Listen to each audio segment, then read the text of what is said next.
श्रीशैलेशदयापात्रं दीपक्त्यादिगुणार्णवं यतीन्द्रप्रवणं वन्दे रम्यजामातरं मुनिं रम्यजामातृयोगीन्द्रपादरेखामयं सदा तदा यत्तात्मसत्तादिं रामानुजमुनिं भजे।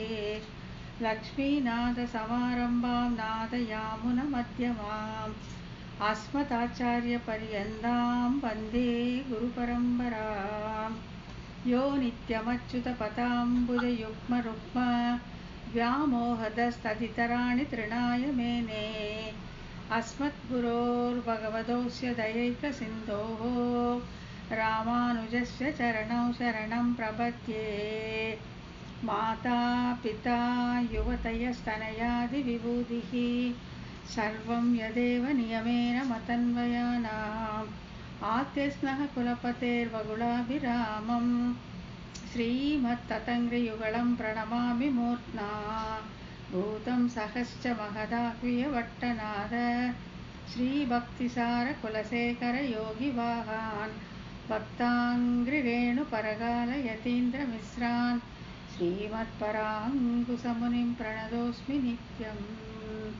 श्रीमद्यतीन्द्रवरयोगिपदाब्जभृङ्गं श्रीवानशैलमुनिवर्यदयैकपात्रं विख्यातवेदशिखरोभयतत्त्वबोधं रामानुजं कलिजितं मुनिमाश्रयामः।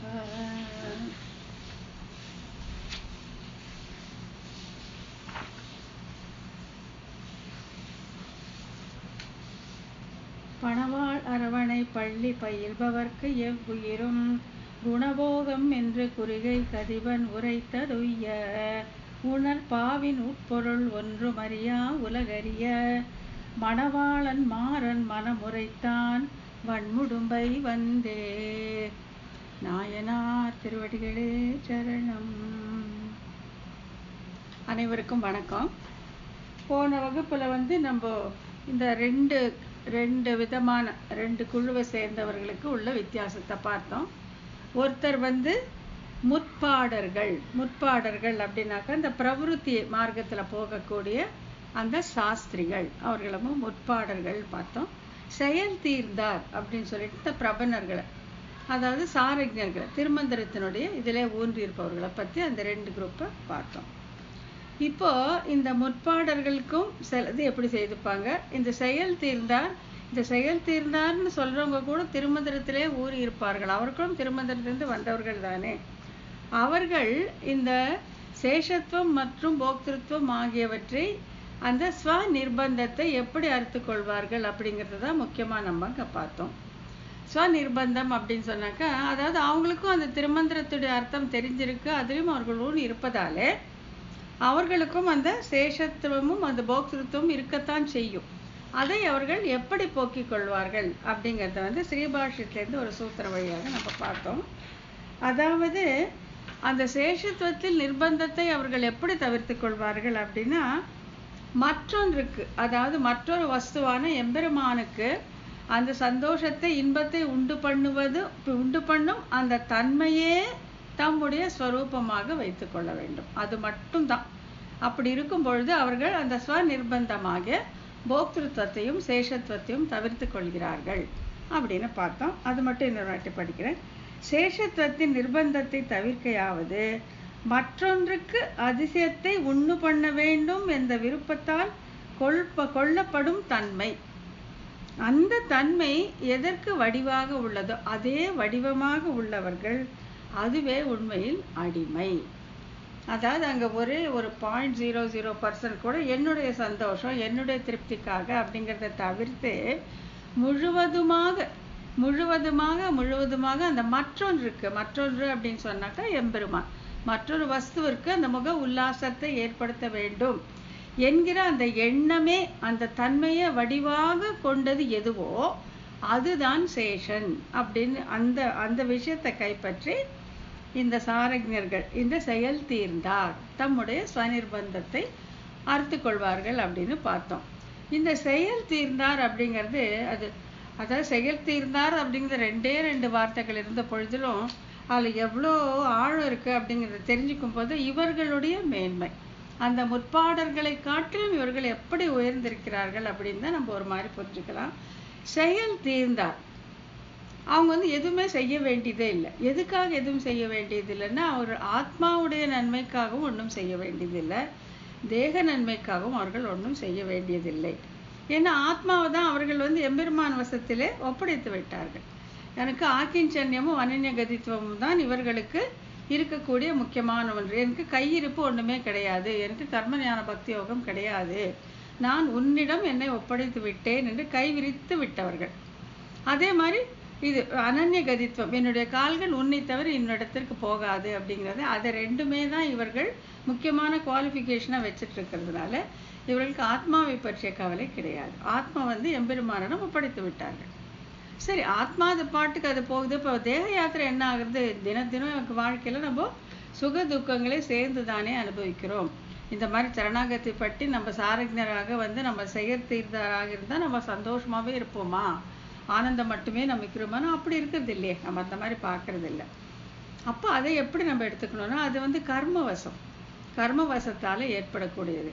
அதுக்கு ஒரு நல்ல ஒரு பிரமாணம் சொல்கிறாங்க. என்னன்னா, ந முக்தம் க்ஷீயத்தே கர்ம கல்பகோட்டி சதரை ரவி அப்படின்னு சொல்லிட்டு, அனுபவிக்காமல் கர்மமானது நசிக்கவே நசிக்காது இருக்கு. எத்தனை கல்பகோட்டி யுகங்கள் ஆனாலும் கர்மம் வந்து அனுபவித்தே தீர வேண்டியது. அப்படிங்கிறதுனால இந்த தேகத்துக்கு வரக்கூடிய இந்த வாழ்க்கை, இந்த தேக யாத்திரை அப்படின்னு நம்ம சொல்லக்கூடியது வந்து கர்மவசப்பட்டது.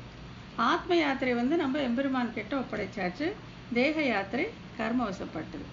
அதனால சில டைமில் எழுப்புவாங்க சில பேர் கேள்வி, என்ன நீங்கள் சரணாகதி பண்ணியிருக்கீங்க, நீங்கள் எம்பெருமானே உபாய உபயமாக பற்றிருக்கீங்க, நீங்கள் இவ்வளோ இது இருக்கீங்க, ஆனால் உங்களுக்கே இவ்வளோ கஷ்டம் வருது, உங்களுக்கே எப்படியாவது பண கஷ்டம் வருது, மன கஷ்டம் வருது, உடல் வியாதி வருது எல்லாம் கேட்கும்போது, அது என்னுடைய கர்மா, அதை நான் அனுபவித்து தான் தீர்க்க வேண்டும். இதில் வந்து இந்த சரணாகதி பண்ணினதுக்கு எம்பெருமான் தன்னுடைய கருணையால் அந்த சஞ்சித கர்மங்கள் அப்படின்னு பலன் கொடுக்க ஆரம்பிக்காத கர்மங்களை முழுவதுமாக அழித்து விடுகிறான். பலன் கொடுக்க ஆரம்பிக்காத அந்த சஞ்சித கர்மங்களை முழுவதுமாக அழித்து விடுகிறான். யாருக்கு? இந்த சரணாகதி பண்ணியவனுக்கு. ஆனால் இந்த பிராரப்த கர்மம் அப்படின்னு சொல்லி பலன் கொடுக்க துவங்கிவிட்டு கர்மங்களை நாம் இந்த உடல் முடியும் நாம் அனுபவித்தே தீர வேண்டிய நிலைமை இருக்கிறது. ஆகையால இதுக்கும் நம்ம ஒன்றும் பண்ண முடியாது, அதுக்கும் ஒன்றும் பண்ண முடியாதனால செயல் தீர்ந்தார். இவங்க வந்து செய்ய வேண்டியது ஒன்றுமே இல்லை, இவர்கள் பிரவருத்திக்கு போகவே வேண்டாம், நிம்மதி. இப்போதான் வந்து ஏன் வந்து இவங்க விட்டத்தில் படுத்திருக்காங்க அப்படிங்கிறது பொருந்தோன்னு நமக்கு தெரியும். விட்டுட்டாங்க, எல்லாத்தையும் விட்டுட்டு அவங்க பாட்டுக்கு அவங்க. அப்போ இவங்க என்னதான் செய்வாங்க அப்படின்னாக்கா, கைங்கரியம் கைங்கரியம் கைங்கரியம். அந்த கைங்கரியத்தை எப்படி செய்வாங்கன்னா, அவனுடைய முக உல்லாசத்திற்காக, அந்த மற்ற ஒரு வஸ்துவான எம்பெருமானுடைய முக உல்லாசத்திற்காக இவர்கள் செய்து கொண்டே இருப்பார்கள். அதையும் அவனிடம் அந்த நாராயணாய அந்த ஆய பதத்தால் பிரார்த்தித்து பெற்று இவர்கள் அந்த கைங்கரியத்தை செய்து கொண்டே தம்முடைய வாழ்நாளை கழித்து விடுவார்கள். அப்படிங்கிறது இந்த செயல் தீர்ந்தாருடைய சிறப்பு. இந்த முற்பாடர் வந்து அவங்க கர்ம ஞான பக்தி யோகம் செய்யணும், செஞ்சு செஞ்சு செஞ்சு அதுக்கு பகவானுடைய உதவியால் அவர்கள் கரையேறி விடுவார்கள். அது அவங்களுக்கும் பகவான் தான் உதவி, ஆனால் அவர்களுடைய செயல்பாடு இருக்கும், அவருடைய முயற்சி இருந்துகிட்டே இருக்கும் அப்படிங்கிறத பார்த்தோம். அப்புறம் இந்த ரெண்டுத்துக்கும் என்ன வித்தியாசம்னு பார்த்தோம் இல்லையா? கர்ம கைங்கரியங்களுக்கும் இதுக்கும் சத்யா சத்திய நித்யா நித்திய வர்ணதாசி அனுகுணங்கள் அப்படின்னு ஒரு சூத்திரம் பார்த்தோம். அதாவது இந்த இந்த இந்த கர்மத்தால் செய்யக்கூடியது அனித்தியமானது, அசத்தியமானது. ஏன்னா அது வந்து தேக சம்பந்தப்பட்டது, ஜாதி சம்பந்தப்பட்டது, ஜாதி வந்து தேக சம்பந்தப்பட்டது. ஆகையாலே இது அழியக்கூடியது, அனித்தியமானது அப்படின்னு பார்த்தோம். இந்த பக்கம் பார்த்தாக்கா இந்த கைங்கரியமானது ஆத்மாவுடைய தாசிய குணத்தால் வருவது, ஆத்மா அழிவுபடாதது, அது ஒருபடி பற்றுதுங்கிறதுனால அந்த தாசிய குணம் அதற்கு இயல்பாக இருப்பதாலே அதனால் வரக்கூடிய அந்த கைங்கரியமானது நித்தியமானது, சத்தியமானது அப்படின்னு அந்த ஒரு வேறுபாடு நம்ம பார்த்தோம். இப்போ இன்னைக்கு நம்ம பார்க்க வேண்டியது என்னன்னா 27வது சூத்திரம். இது வந்து இதையும் பார்த்துட்டோம், கர்மத்தையும் கைங்கரியத்தையும் செய்ய தூண்டுபவை யாவை என்பதையும் பார்த்தோம். இதற்கு விதி ராகங்கள் பிரேரகங்கள் அப்படின்னு பார்த்தோம். கர்மத்துக்கு பிரேரகம் விதி, பிரேரகம்னா செய்ய தூண்டுவது, விதி சாஸ்திரத்தால் காணப்படும் கட்டளைகள். அதுதான் வந்து இந்த கர்மம். இந்த முற்பாடர் செய்ய வேண்டியது அந்த கர்ம ஞான பக்தி யோகங்களுக்கு அவர்களை பிரேரேபிப்பது, அவர்களை தூண்டுவது எதுன்னு பார்த்தாக்கா கட்டளைகள், சாஸ்திரத்தில் காணப்படும் கட்டளைகள். இவங்க கைங்கரியத்துக்கு பிரேரகம் அப்படின்னா ராகம், இசைவு, இச்சை. இவர்களை தூண்டுவது அந்த இச்சை தான். எல்லாவித அடிமைகளிலும் ஆசை. அதாவது சென்றால் குடையாம், இருந்தால் சிங்காசனம், நானே கொடையாகணும், நானே சிங்காசனம் ஆகணும், நானே உனக்கு மறுபடி ஆகணும், நானே உனக்கு படுக்கை ஆகணும், எல்லாம் நானே ஆகணும் அப்படின்னு எல்லா கைங்கரியத்தையும் நானே செய்ய வேண்டும். அந்த இச்சை தான் இவர்களை தூண்டக்கூடியது. பகவானை அனுபவித்தலால் உண்டாகும் பிரீத்தி உகந்து பணி செய்து என்று திருவாய்மொழியில் சொல்லப்படுகிறது. இப்படி கைங்கரியத்தை செய்ய தூண்டுவது அந்த பிரேரேபிப்பது எது என்று பார்த்தா அந்த கைங்கரியத்தில் உள்ள இச்சை, அந்த எல்லையற்ற ஆசை அப்படின்னு பார்த்தோம். இது வரைக்கும் நம்ம பார்த்துட்டோம். இப்போ சூத்திரம் 28.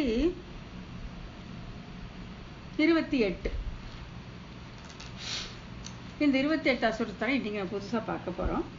மேலே கூறப்பட்ட கர்மத்தையும் கைங்கரியத்தையும் செய்வதற்குரிய கர்த்தாக்கள் யார் இல்லையா? இப்போ எல்லாம் கூட்டமாக எல்லாம் இருக்காங்க, எல்லாருமே பகவான் இடத்துல பக்தி வச்சவங்க தான். ஆனால் அவர்களுடைய அந்த பிரவருத்தி நிவருத்தி மார்க்கத்தில் கொஞ்சம் வித்தியாசம் இருக்கிறதுனால இதில் யார் யார் கர்த்தாக்கள், இது செய்ய அதிகாரிகள் யார் அப்படிங்கிறத இந்த சூத்திரத்தில் நம்ம பார்க்குறோம் என்பதுக்கு இந்த சூத்திரத்தில் விடை தடுப்பெறுகிறது. மண்டினாரும் மற்ற யாரும் ஆச்சரியம். மண்டினாரும் மற்ற யாரும் ஆச்சரியம் அப்படிங்கிறது தான் சூத்திரம். இதை நம்ம பிரிச்சுக்கணும். எப்படின்னா இவற்றுக்கு மண்டினாரும் மற்ற யாரும் ஆச்சரியம். இவற்றுக்குன்னா கர்மத்திற்கு கைங்கரியத்திற்கும் ஆச்சரியம் செய்வதற்கு உரியவர்கள். மண்டினார்னா யாரு, மற்ற யாருன்னா யாருன்னு பார்த்துட்டு இவர்களுக்கு ஆச்சரியம் யார், இதில் ஆச்சரியக்கக்கூடியவர் யார், இருக்க அதிகாரிகள் அப்படிங்கிறத இதில் காட்டி கொடுக்குறாங்க. மண்டினார் எனப்படுபவர். இப்போ 2 கொடுத்துருக்காங்கல்ல, மண்டினார் ஒரு கேட்டகரி கொடுத்துருக்காங்க, மற்ற யாருன்னு ஒரு கேட்டகரி கொடுத்துருக்காங்க. ஸோ இப்போ மண்டினார் யாருன்னு பார்க்கணும். மண்டினார் எந்த குரூப்னு பார்க்கணும். பார்த்தா கண்டியூர், அரங்கம், மெய்யம், கச்சி, பேர் மல்லை என்று மண்டினார் அப்படின்ட்டு இந்த திவ்ய தேசங்களுடைய பேரெல்லாம் கொடுத்துருக்காங்க. கண்டியூர், அப்புறம் திருவரங்கம், திருமெய்யம், திருக்கச்சி, திருமல்லை அப்படின்னு திவ்ய தேசங்களும் சில பேரை கொடுத்துட்டு அப்படின்னு திருக்குறுந்தாண்டகத்தில் திருமங்கி ஆழ்வார் சொன்னபடி எம்பெருமான் உகந்தருளிய திவ்ய தேசங்களில் பற்று வைத்துள்ள பிரபன்னர்கள். இவங்களுக்கு எப்போ பார்த்தாலும் இந்த திவ்ய தேசத்தில் சுற்றுறதே தான் வேலை இந்த பிரபன்னர்களுக்கு. ஏன்னா அங்கே எம்பெருமான் இருக்கான், அங்கே போகணும், இந்த கோஷ்டியோட சேரணும், பாடணும், அவனை பற்றி பிரபந்தங்கள் சேவிக்கணும், அங்கே கோஷ்டியில் நம்ம அன்வைக்கணும், தீர்த்தம் வாங்கணும், சட்டாரி வாங்கணும், பிரசாதம் வாங்கணும்ன்ட்டு இதே வேலையை திவ்ய தேச யாத்திரை போயிட்டே இருப்பாங்க. அவர்கள் மண்டி இருப்பார்கள். இந்த திவ்ய தேசம் உகந்தருளிய நிலம்னா எம்பெருமானுடைய திவ்ய தேசங்கள். உகந்தருளிய நிலம், அவன் இஷ்டப்பட்டு அங்கே இருக்கான். ஸ்ரீரங்கத்தில் இஷ்டப்பட்டு இருக்கான், திருமலையில் இஷ்டப்பட்டு இருக்கான். எத்தனை திவ்ய தேசம் இருக்கோ, எத்தனை அபிமான ஸ்தலங்கள் இருக்கோ, எத்தனை கோயில்கள் இருக்கோ, அவன் அங்கே இஷ்டப்பட்டு விருப்பத்தோடு தன்னிச்சையால் இருக்கான். ஆகையால் அது உகந்தருளிய நிலங்கள் அப்படின்னு பேர். இந்த உகந்தருளிய நிலங்களிலே அதிகமாக ஈடுபாடு கண்டு அங்கே அலைந்து திரிந்து கொண்டிருப்பவர்கள் மண்டினார். அவர்கள் கைங்கரியத்துக்கு அதிகாரிகள், கைங்கரியத்துக்கு ஆச்சரியம். இவர்கள் கைங்கரியத்துக்கு கர்த்தாக்கள். ஏன்னா இதே தானே இருக்கு இவங்க மனசுல. அந்த ஊர்ல எப்படி இருக்கானோ, அந்த கோயில் எப்படி இருக்கோ, அந்த சுற்றி இருக்க தோட்டம் எப்படி இருக்கோ, அங்கே பாகவதர்கள் போலார்களோ இல்லையோ, அங்கே விழாக்கள் நடக்குதோ இல்லையோ அப்படின்ட்டு இதே சிந்தனையில் இருந்துட்டு அவங்க சுற்றிட்டே இருக்கிறதுனால அவர்கள் தான் இந்த மண்டினார். இந்த திவ்ய தேசங்களிலே மண்டி இருப்பவர்கள், அதிலே ஆழ்ந்திருப்பவர்கள், இவர்கள் தான் கைங்கரியத்திற்கு அதிகாரிகள். அவங்க தான் கர்த்தாக்கள். அதுக்கு கர்மத்திற்கு ஆச்சரியம் மற்றையர். இவங்களை விட்டுடுங்க, இவங்களை விட்டால் மற்றவங்க இருக்காங்களா, அவங்கெல்லாம் கர்மத்துக்கு அதிகாரிகள். மற்றையார் எனப்படுவர் விளக்கினை விதியில் காண்பர் அப்படின்னு திருக்குறுத்தாண்டகத்தில் சொல்லியிருக்கார் திருமங்கையார். விளக்கினைனா நந்தா விளக்கு, எம்பெருமான் ஸ்ரீமன் நாராயணனை விதியில் காண்பர். அந்த விதிக்கப்பட்ட அந்த அந்த ஆணையிலேருந்து அவர்கள் கண்டு கொள்வார்கள். அதாவது சாஸ்திரத்திலேருந்து பார்த்துப்பாங்க. சாஸ்திரத்தில் வாயிலாக எம்பெருமானை அறியக்கூடியவர்கள் அவர்கள் தான் சாஸ்திரிகள். அவர்கள் தான் இங்கே மற்ற யார், இவர்களை தவிர மற்றவர்கள், இந்த மண்டி இருப்பவர்களை தவிர மற்றவர்கள் அப்படின்னு வேறுபடுத்தி காட்டப்படுகிறார்கள். மற்ற யார் ஆனன்ட்டு இங்கே பாருங்க, அந்த வேர்டை யூஸ் பண்ணுறாரு திருமங்கையாழ்வார். மற்ற யார் ஆன, இந்த வண்டி இருப்பவர்களை தவிர மற்றவர்கள் ஆன அவர்கள் என்றபடி பக்திமான்கள். அவர்களும் பக்திமான்கள் தான். அவரும் எம்பெருமான் ஸ்ரீமன் நாராயணனையே வந்து மோட்சத்திற்காக நம்பி இருப்பவர்கள், அதில் எந்த வேறுபாடும் கிடையாது.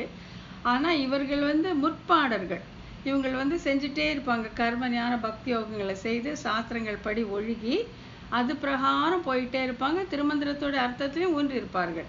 ஆனால் இவர்கள் வந்து இந்த மண்டி இருப்பவர்கள் வந்து இதை கைவிட்டுட்டு முழுவதுமாக திருமந்திரத்திலே ஊறி அதில் அந்த ஸ்வநிர்பந்தத்தையும் மறுத்து கொண்டு இருப்பவர்கள் இந்த மண்டி இருப்பவர்கள். அவர்கள் கைங்கரியத்துக்கு கர்த்தாக்கள், இவர்கள் இந்த பக்திமான்கள் கர்மத்துக்கு கர்த்தாக்கள் அப்படின்னு சொல்றாங்க. அப்புறம் 29, இந்த கர்மத்திற்கு இலக்கு யாது, கைங்கரியம் செய்வதற்கு இலக்கு யாது என்ன வினாக்களுக்கு இந்த சூத்திரத்தில் விடையளிக்கப்படுகிறது. இவங்களுக்கு ஒரு குறி, ஒரு ஏம் இருக்கணும் இல்லையா? இவங்க ஏன் இப்படி செய்கிறாங்க, அவங்க ஏன் அப்படி செய்கிறாங்க, இவங்க ஏன் கைங்கரியம் சொல்லிட்டு திவ்ய தேசத்தில் சுற்றி வராங்க, அவங்க வந்து சாஸ்திரத்தில் விதிக்கப்பட்டு கர்மங்களை ஏன் செய்கிறார்கள், இவங்களுடைய இலக்கு என்ன, அவங்களுடைய இலக்கு என்ன, இவங்களுடைய குறி என்ன, அவங்களுடைய குறி என்ன அப்படின்னு இந்த சூத்திரத்தை சொல்லியிருக்கு. அருள் முடிய நிறுத்தி அடைய நின்றதும் நல்லதோர் அருள் தன்னையே நன்றும் எளியனாகிறதும் விஷயம் அப்படின்னு ஒரு காம்ப்ளிகேட்டடாக ஒரு குழப்பமாக ஒரு சென்டென்ஸ் கொடுத்துருக்காங்க. இதில் விஷயம் இலக்குன்னா குறி, அதுதான் அவங்களோட ஏம். இந்த சூத்திரத்தை கீழ்கண்டவாறு பிரித்து பொருள் கொள்ள வேண்டும். அருள் முடிய நிறுத்தி அடைய நின்றது கர்மத்திற்கு விஷயம். ஸோ இந்த கர்மம் செய்கிறாங்க இல்லையா, இந்த மற்றையர்னு இந்த முந்தி சூத்திரத்தில் சொன்னோம் இல்லையா, மண்டினார் இல்லை மற்றையர், அதாவது கர்ம ஞான பக்தி யோகத்தை செய்யக்கூடிய இந்த பக்திமான்கள், அவர்களுக்கு அவர்களுடைய நெறி எது, அவர்களுடைய குறி எது, அவர்களுடைய இலக்கு எது அப்படின்னா அருள் முடிய ஏன்னா இது பெரிய சென்டென்ஸாக இருக்கிறதுனால ஒரு சொல்லா நம்ம எடுத்துக்கணும். அருள் முடிய நிறுத்தி அடைய நின்றது கர்மத்திற்கு விஷயம். கர்மத்திற்கு விஷயம் என்னன்னா அடைய நின்றது. என்ன அடைய நின்றது? அருள் முடிய நிறுத்தி அடைய நின்றது. ஸோ இதுக்கு அர்த்தம் என்னன்னு நம்ம பார்க்கலாம். அருள் முடிய எத்தவம் செய்தார்க்கும் அருள் முடிவது ஆழியன்பால் அப்படின்னு 4ஆம் திருவந்தாதில திருமழிசை ஆழ்வார் சொல்லியிருக்கார். எத்தவம் செய்தார்க்கும், இங்க தவம் அப்படின்னு சொல்றது இந்த கர்மஞான பக்தி யோகங்கள், மோட்ச சாதனங்களை பின்பற்றி செல்பவர்கள் சாஸ்திரிகள், மற்றவர்கள் என்று சொல்லப்பட்டவர்கள். எத்தவம் செய்தார்க்கும் அருள் முடிவது, அதுக்கு பலன் கிடைப்பது எப்படி? ஆழியான் பார். அந்த ஆழியான் கிட்டதான் அவனால அவனையே அடைந்து வருவார்கள். ஆனால் இவர்கள் தங்களுடைய முயற்சியை விடமாட்டார்கள் என்றபடி கர்மம் செய்பவன் நெருப்பு, இந்திரன், பிரமன், பசுபதி போன்ற பல தேவதைகளை வழிபடுவது உள்ளே அந்தர்யாமியாக இருக்கும் ஸ்ரீமன் நாராயணனையே போய் சேருகிறது, பலன் அவனாலேயே தரப்படுகிறது எனப்படுகிறது. இப்போ இந்த கர்மஞான பக்தி யோகம் செய்யும் பொழுது அவர்கள் வந்து அந்த அக்னி காரியம் செய்யணும், அவங்க யாகம் செய்யணும், யக்ஞம் செய்யணும். அப்போ வந்து அவர்கள் தீ மூட்டி செய்வார்கள். அதில் பலவிதமான அபிஷை கொடுத்து எல்லா தேவர்களையும் அழைத்து அவர்கள் பூஜை செய்ய வேண்டியது விதிக்கப்பட்டிருக்குது. அவங்க அப்படிதான் செய்ய முடியும். ஆனா அப்ப அந்த சப்போஸிங் இவங்களுக்கு எல்லாம் செய்றாங்க, இந்திரன், பிரம்மன், பசுபதி எல்லாருக்குமே செய்வாங்க. ஒருத்தரையும் கூப்பிட்டு வர சொல்லி அவர்களுக்கு அபிஷை கொடுப்பார்கள். ஆனா இப்ப இவர்களுடைய நோக்கம் வந்து எம்பெருமானை அடைவது இல்லையா? இப்ப இதே யாகங்களை மற்ற பலன்களுக்காக செய்யறவர்கள் இருக்காங்க இல்லையா? வேதத்தின் பூர்வ பாகத்துல இருக்காங்க. செல்வம் வேண்டும், மக்கள் வேண்டும், உயர்ந்த பதவி வேண்டும், இந்திர பதவி வேண்டும், சந்திர பதவி வேண்டும், யாகங்கள் செய்வர்கள் இருக்கிறாங்க. அவர்கள் வேறு. இவங்க இதை செய்தாலும் இவர்களுக்கு இலக்கு மோட்சம்தான், எம்பெருமான் ஸ்ரீமன் நாராயணன் தான். அதுல எந்த வித்தியாசமும் கிடையாது. ஆகையாலே இவர்கள் இந்த யாகங்களை இந்த தேவர்களை முன்னிட்டு செய்யும் பொழுது உள்ளே இருக்கும் அந்தர்யாமியான ஸ்ரீமன் நாராயணனையே இவர்கள் வழிபடுகிறார்கள். அதை நம்ம கிளியரா வச்சுக்கணும். ஆகையால தான் அருள் முடிவது ஆழியான் பால், அவனுதான் அந்தர்யாமியாக இருக்கும் அவனையே இத்தனை தேவர்களை இவர்கள் வணங்கிய பொழுதும் அவர்களுக்கு அபிஷை கொடுத்த போதும் யாகங்கள் செய்த பொழுதும் முடிவான இலக்கு அந்தர்யாமியாக இந்த தெய்வங்களுக்குள் அந்தர்யாமியாக இருக்கும் ஸ்ரீமான் நாராயணனே அவர்களுக்கு குறி. அதை தான் அவர்கள் வச்சிருக்கார்கள். நிறுத்தி தன் மூர்த்தி நிறுத்தினான் தெய்வங்களாக, திருவாய்மொழி என்கிறபடி தனக்கு சரீரமாக உள்ள தெய்வங்களை நிறுத்தினான் பரமாத்மா. இது எம்பெருமான் தானே செய்கிற ஒரு காரியம். அதாவது அவரவர்களுடைய ஞானத்திற்கு ஏற்றபடி, அவரவர்களுடைய விருப்பத்திற்கு ஏற்றபடி அவன் பல தெய்வங்களை தன்னுடைய சரீரமாக அவன் வைத்து கொண்டு இருக்கிறான். ஆகையால எந்த தெய்வத்தை எந்த பக்தன் வழிபடுகிறானோ அந்த தெய்வத்தின் வாயிலாக அந்த பக்தன் கேட்கும் வரத்தை எம்பெருமான் கொடுத்து அருள்கிறான். ஆகையால இந்த தெய்வங்கள் எல்லாமே அவனுடைய சரீரமாக இருப்பதாலும் அவன் அந்தர்யாமியாக இருப்பதாலும் அவரவர்கள் அந்தந்த தெய்வத்தை கேட்கும் பொழுது அந்தந்த பலனை அவர்கள் வாயிலாக எம்பெருமான் அந்தர்யாமியாக இருந்து கொடுத்து விடுகிறான். இப்போ இந்த சாஸ்திரிகள் இவங்க இந்த இது செய்யும் பொழுது இவர்களுக்கு இலக்கு மோட்சம்தான். ஆகையால் இவர்கள் இதை செய்யும் போது அந்த அந்த அந்த பிரார்த்தனையானது அந்த உள்ளே இருக்கிற அந்தர்யாமியான எம்பெருமான் ஸ்ரீமன் நாராயணனே போய் சேருகிறது. இவன் மற்ற தெய்வங்களுக்கு சரீரியாக அந்தர்யாமியாக இருப்பதால் இந்த சாஸ்திரிகளுக்கு இலக்கு அந்தர்யாமி நிலை, எம்பெருமானுடைய அந்தர்யாமி நிலை தான் இவர்களுக்கு குறி.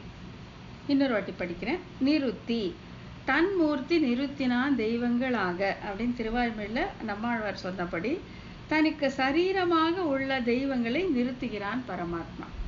அவரவர்கள் பலவிதமாக வணங்கி பலவிதமான பயன்களை பெற்று அந்த உணர்வு பிறகு தன்னை நேரடியாக வணங்கும் அவர்களுக்கு அளவுக்கு அவர்கள் அந்த இவால்வ் ஆகணுங்கிறதுக்காக அவன் பலவிதமான தெய்வங்களை நாட்டி வைத்திருக்கிறான். அடைய நின்றது அவரவர் அவர் அவர் விதி வழி அடைய நின்றனரே. திருவாய்மொழி 1:1-5 என்கிறபடி சாஸ்திரங்களில் குறிப்பிடப்பட்டபடி மக்கள் விதிவகையே வணங்கும் தெய்வங்களுக்கு உயிர்க்குயிராய் நிற்கும் அந்தர்யாமி நிலை கர்மத்திற்கு இலக்கு. அதேதான் இன்னொரு பாசுரத்தை சொல்றாங்க. அதாவது அவரவர் விதி வழி அடைய நின்றனரே, அவரவர்களுக்கு விதிக்கப்பட்டபடி அவர்கள் எந்த தெய்வத்தையாச்சும் வணங்கட்டும், இல்லைன்னு வேண்டவே சொல்லலாம். ஆனா பலன் கொடுப்பது உள்ளே அந்தர்யாமியாக இருக்கும் எம்பெருமானே. இந்த சாஸ்திரிகள் இவங்க என்ன பண்றாங்கன்னாக்கா அந்த அந்தர்யாமியா நிலையில் இருக்கும் எம்பெருமானையே தங்களுடைய அந்த கர்மத்திற்கு இலக்காக வைத்திருக்கிறார்கள் அப்படின்னு சொல்றாங்க. ஆக கர்மத்திற்கு இலக்கு எது? அந்தர்யாமித்துவம். எம்பெருமானுடைய 5 நிலைகள் நம்ம பார்த்திருக்கோம் இல்லையா? பரத்வம், யோகம், விபவம், அந்தர்யாமி, அர்ச்சை அப்படின்னு 5. இல்ல அந்தர்யாமி நிலை தான். அதாவது எல்லா தெய்வங்களுக்கும் நெருப்புக்காகட்டும், காற்றுக்காகட்டும், மழைக்காகட்டும், நீர் எதற்கானாலும் அது பசுபதி ஆகட்டும், இந்திரன் ஆகட்டும், சந்திரன் ஆகட்டும், எந்த தெய்வத்தை இவர்கள் ஆராதனை செய்தாலும் உள்ளே அந்தர்யாமியாக இருக்கும் அவனே குறியாக கொண்டிருக்கிறார்கள். யாரு? இந்த சாஸ்திரிகள். இந்த மற்ற யார் என்று சொல்லப்பட்ட அவர்களுக்கு இலக்கு குறி எதுனா இந்த அந்தர்யாமி நிலை அப்படிங்கிறது. இப்ப நான் இந்த இன்னொரு வாட்டி படிக்கிறேன், இப்ப ஃபாலோ பண்ணிக்கலாம். அருள் முடிய நிறுத்தி அடைய நின்றது கர்மத்திற்கு விஷயம். ஸோ கர்ம யாருடையது? சாஸ்திரிகளது. மற்ற யார்? அதாவது அவர்கள் பிரவருத்தி மார்க்கத்திலே செல்லக்கூடியவர்கள், கர்ம ஞான பக்தி யோகம் செய்வார்கள்னு பார்த்துருப்போம். அவர்களுக்கு இலக்கியது அப்படின்னு பார்த்தா அருள் முடிய எத்தவம் செய்தார்க்கும் அருள் முடிவது ஆழியான் பால் அப்படின்னு அந்தர்யாமி நிலையில காட்டி கொடுத்துறாங்க. நான் என்றபடி கர்மம் செய்பவன் நெருப்பு, இந்திரன், பிரமன், பசுபதி போன்ற பல தேவதைகளை வழிபடுவது உள்ளே அந்தர்யாமியா இருக்கும் ஸ்ரீமன் நாராயணனையே போய் சேர்கிறது. பலன் அவனாலே தரப்படுகிறது எனப்படுகிறது. அடுத்தது நிருத்தி. ஃபர்ஸ்ட் அருள்முடிய, அடுத்தது நிருத்தி. தன் மூர்த்தி நிறுத்தினான் தெய்வங்களாக. அவனுடையதே தான், அவனே தான். அவன் அந்தர்யாமியாக இருந்து கொண்டு பல சரீரங்கள் வாயிலாக பல மூர்த்திகளாக அவன் காட்சியளிக்கிறான். தன் மூர்த்தி நிறுத்தினான் தெய்வங்களாக என்றபடி தனக்கு சரீரமாக உள்ள தெய்வங்களை நிறுத்தினான் பரமாத்மா. அடைய நின்றது அவரவர் விதி வழி அடைய நின்றனரே என்கிறபடி சாஸ்திரங்களில் குறிப்பிடப்பட்டு மக்கள் விதி வகையே வனம் தெய்வங்களுக்கு உயிர்க்குறியாய் நிற்கும் அந்தர்யாமி நிலைதான் கர்மத்திற்கு இலக்கு. கர்மத்தில் ஈடுபவர்களுக்கு இலக்கு குறி, அவருடைய கோல் என்னன்னா அந்தர்யாமி நிலை. ஆக கர்மத்திற்கு இலக்கு அந்தர்யாமி நிலை. இவர்களுக்கு என்னன்னு பார்க்கலாம். யாரு? இந்த மண்டினார், இந்த திவ்ய தேசத்தில் அலைந்து திரிபவர்களுக்கு எது இலக்குன்னு பார்த்தா நல்லதோர் அருள் தன்னாலேயே நன்றும் எளியன் ஆகிறது கைங்கரியத்திற்கு விஷயம். இப்போ நல்லதோர் அருள் தன்னாலே காட்டினான் திருவரங்கம் அப்படின்ட்டு திருவரங்கத்துல அவனே இங்கே படுத்துப்பான். அர்ச்சா நிலையில படுத்துட்டு தன்னை காட்டி கொடுப்பான். இந்த பாரு நான் இங்க படுத்துட்டு இருக்கிறேன் வா அப்படின்னு சொல்லிட்டு தன்னுடைய அருளாலேயே அவன் அந்த எளிமையின் எல்லை நிலமான சௌலபியத்தின் எல்லை நிலமாக சுலபமாக இருக்கக்கூடிய அந்த எல்லை நிலத்திலே அவன் வந்து படுத்துக்கொண்டு அந்த நல்ல அருளாலே இதோ திருவரங்கம் நான் இங்க இருக்கேன், வா, காவேரிக்கு போனா அப்படியே இங்க வந்து என்னை சேவிச்சுட்டு போ அப்படின்னு தன்னுடைய நல்ல அருளாலே தன்னுடைய அர்ச்சா நிலையை அவன் காட்டி தருகிறான். நல்லதோர் அருள் தன்னாலே காட்டினான் திருவரங்கம். திருமாலையில தொண்டரடிப்படி ஆழ்வார் சொன்னபடியும் தன்னாலே நன்றும் எளியன், கருத்துக்கு நன்றும் எளியனாய், கருத்துக்கு என்றும் எளியனாய், எளிமை, அதாவது இந்த அர்ச்சா நிலைக்கு மேல எளிமையாக போகவே முடியாது. அப்படி ஒரு எளிமை, தன்னுடைய எல்லா சக்திகளையும் சுவாதந்திரத்தையும் குணங்களையும் குறைத்து கொண்டு நாம் சென்று அணுகும்படி இருப்பது அந்த அர்ச்சா நிலை. கருத்துக்கு என்றும் நன்றும் எளியனாய், ரொம்ப எளியனாக அப்படி என்கிறபடி தன்னுடைய திருவருள் மாத்திரத்தாலேயே, அவனுடைய திருவருள் மாத்திரம்தான் அது காரணம். இப்போ நம்ம என்ன நினைக்கிறோம்னா, கோயில் நம்ம தானே கட்டுறோம், நம்ம தானே எம்பெருமான பிரதிஷ்டை பண்றோம், நம்ம தானே மூலமூர்த்தி வைக்கிறோம், நம்ம தானே இது அர்ச்சா விக்கிரம் வைக்கிறோம், நம்ம தானே உற்சவங்கள் நடத்துறோம், நம்ம தானே திருமணம் பண்றோம் நினைக்கிறோம். ஆனா அவன் தான் செய்வித்துக் கொள்கிறான். நாம் செய்வதற்கு ஏற்றபடி அவ்வளவு எளிமையாக அவன் தன்னை அமைத்து கொள்ளுகிறான். அர்ச்சாவதாரம் தான் எளிமையின் எல்லை நிலம்.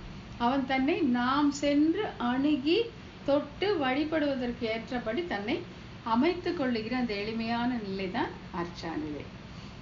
தன்னுடைய திருவருள் மாத்திரத்தாலே மிக மிக எளியனாய் அர்ச்சாவதாரமாக நிற்கும் இடம் கைங்கரியத்திற்கு இலக்கு. இந்த மண்டினார், இந்த கைங்கரிய பரர்கள் இருக்காங்க இல்லையா, அவர்களுக்கு இலக்கு, அவர்களுக்கு குறி எதுன்னு பார்த்தா அர்ச்சாவதாரம். அவர்களுக்கு அந்தர்யாமியாக இருக்கும் நிலை, மற்ற தெய்வங்களை தன் சரீரமாக கொண்டு அவன் அந்தர்யாமியாக இருக்கும் நிலை அவர்களுக்கு இலக்கு. கர்மத்தில் ஈடுபட்டவர்களுக்கு இலக்கு. கைங்கரியத்தில் ஈடுபடுவர்களுக்கு இது எது இலக்குன்னா அர்ச்சாவதாரம். அதனாலதான் அவங்க வந்து திவ்ய தேசத்திலே மண்டி திரிகிறார்கள் அப்படின்னு சொல்லி பிரிச்சு காட்டியிருக்காங்க. ஆகையாலே கர்மத்திற்கு இலக்கு அந்தர்யாமித்துவம், கைங்கரியத்திற்கு இலக்கு அர்ச்சாவதாரம். இந்த அர்ச்சாவதாரத்தை வந்து நம்ம கோயிலையும் பார்க்கலாம், வீட்லயும் இருக்கு. வீட்டில் நம்ம விக்கிரகங்களை வச்சு நம்ம கும்பிடுறோம் இல்லை, நம்ம ஆராதனை பண்ணுறோம், நம்ம கிட்டேருந்து அவன் கைங்கரியம் வாங்கிப்பான். நம்ம அவனுக்கு திருமஞ்சனம் பண்ணுறோம், தினம் அவனுக்கு பிரசாதம் பண்ணுறோம், அவனுக்கு விதவிதமாக அலங்காரம் பண்ணி பூ சாத்துறது, துளசி சாத்துறது, இதெல்லாம் வந்து கைங்கரியத்திற்கு இலக்காக இருக்கக்கூடியது. அடுத்த சூத்திரம், இந்த கர்மம் கைங்கரியம் ஆகியவற்றுள் சாதாரணமானது எது, அசாதாரணமானது எது என்பதற்கு இந்த சூத்திரத்தில் விளக்கப்படுகிறது. சரி, ரெண்டு கேட்டகரி கொடுத்துட்டீங்க. ஒருத்தர் வந்து அந்தர்யாமியை இலக்காக வச்சிருக்காரு, மற்றவர் வந்து அர்ச்சையை இலக்காக வச்சிருக்காரு. இதுல சாதாரணமானது எது, அசாதாரணமானது எதுன்னு வேற பிரிச்சு காட்டுறாரு நாயனார். இதுல வந்து இவற்றிலே சாதாரணம் அசாதாரணம் என்னும் அப்படின்னு சூத்திரம் கொடுத்துட்டார். இதை கீழ்கண்டவாறு பிரித்து பொருள் கொள்ள வேண்டும். இவற்றாலே கர்மத்தை சாதாரணம் என்னும். அவங்க அவ்வளோ கஷ்டப்பட்டு சாதாரணம் சொல்லிட்டார். இவற்றாலே கர்மத்தை சாதாரணம் என்னும்.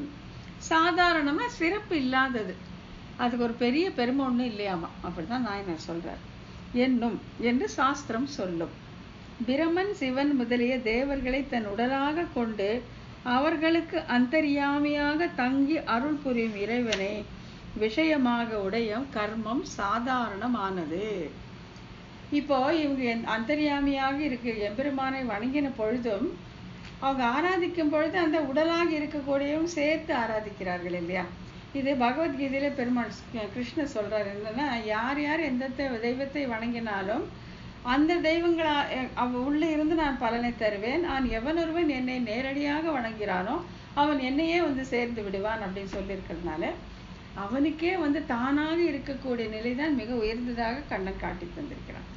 ஆகையால இவர்கள் வந்து அந்த கர்மத்தினால சாஸ்திரத்தில் விதிக்கப்பட்டபடி நாம் செய்ய வேண்டும் என்பதாலே மற்ற தெய்வங்கள் அந்தர்யாமியாகவும் இந்த எம்பெருமான் மற்ற தெய்வங்கள் சரீரமாகவும் இந்த எம்பெருமான் அந்தர்யாமியாக இருக்கும் அந்த நிலையை வணங்குவதால் இது சாதாரணமானது, சிறப்பு வாய்ந்தது அல்ல அப்படின்னு சொல்றாங்க. சாதாரணம்னா சிறப்பு இல்லாதது என்னும் என்று சாஸ்திரம் சொல்கிறது, நம்ம சொல்லல, சாஸ்திரம் சொல்கிறது. பிரமன் சிவன் முதலிய தேவர்களை தங்கள் உடலாக கொண்டு அவர்களுக்கும் அந்தர்யாமியாக தங்கி அருள் புரியும் இறைவனை விஷயமாக உடைய கர்மம் சாதாரணமானது. அதுக்கு பெரிய சிறப்பு ஒன்றும் கிடையாது அப்படிங்கிறாங்க. இவற்றாலே கைங்கரியம் அசாதாரணம் என்னும். ஸோ அது சாதாரணம்னா நேச்சுரலா இதுதான் அசாதாரணம்னு சொல்றாங்க. அசாதாரணம் ஒன்றிற்கே உடையது சிறப்பானது.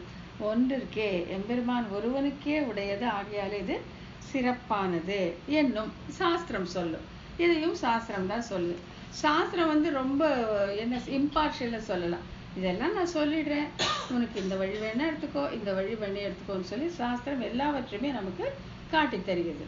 ஆகையால் இந்த கர்மத்தின் வழியே போய் எம்பெருமான் அந்தர்யாமியாக இருக்கும் இதர தெய்வங்களை வழிபாடு செய்வது சாதாரணம் அப்படின்னு சாஸ்திரம் சொல்லிச்சு. ஆனா இங்க நேரே எம்பெருமானை வழிபடுவது அசாதாரணம், கைங்கரியம் அசாதாரணமானது அப்படின்ட்டு அதே சாஸ்திரம் சொல்லிவிட்டது. ஒன்றிற்கே உடையது. ஒன்றுன்னா எம்பெருமான் ஒருவனுக்கே, அவனுக்கே அவனுடைய ஸ்வரூபத்திலே அவனுடைய குணத்தோடு அவன் ரூபமாக இருக்கும் அதற்கே அடிமைப்பட்டிருப்பதால் அது சாஸ்திரம் என்ன சொல்றதுன்னா, மற்ற தேவதைகளுக்கு உடலாக இருப்பதை தவிர்த்து தனக்கே திவ்ய மங்கள விக்கிரகமான அர்ச்சாவதாரத்தை இலக்காக உடைய கைங்கரியம் அசாதாரணமானது. இவங்களுக்கு அர்ச்சாவதாரத்துல தானே நாட்டம் அப்படின்னு பார்த்தோம் இல்லையா. அர்ச்சா அவனே தானே எம்பெருமான் ஸ்ரீமன் நாராயணனே அவனுடைய 5 நிலைகளை பார்க்கும்போது நம்ம அர்ச்சாவதாரம் அவனே தான்.